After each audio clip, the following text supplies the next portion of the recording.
Sabi sa Psalm 73 verses 27 to 28, those who desert Him will perish, for you destroy those who abandon you. But as for me, how good it is to be near God.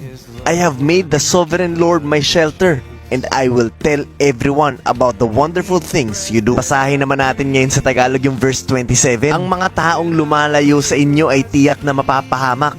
Ang mga nagtaksil sa inyo ay lilipuling lahat. Again, hindi na pinag-uusapan dito kung mabait ka o masama. Kasi pwede namang mabait ka, matulungin ka, pero napakalayo sa Panginoon. Alam ni Lord kung sino yung tupa niya. Alam niya kung sino yung mga tao niya. At yun yung mga may kapayapaan. Sabi sa verse 28, ngunit ako, minabuti kong maging malapit sa Diyos. Kayo, Panginoong Diyos, ang pinili kong kanlungan upang maihayag ko ang lahat ng inyong mga ginawa. This video is to encourage you na lumapit talaga kay Lord at ialay ang buong buhay mo sa Kanya. He doesn't want your 50%, your 70 or 80 or 90%, even 99%. What He wants is all of you, nothing left. Kasama na dun yung trabaho mo, yung pamilya mo, at lahat na mahalaga sa'yo. Can you really give this kind of trust sa Panginoon? Kasi kung hindi, yung verse 27 ang haharapin mo. Basahin mo ulit para maintindihan mo at sana malinaw po ang mensahe ng video na to.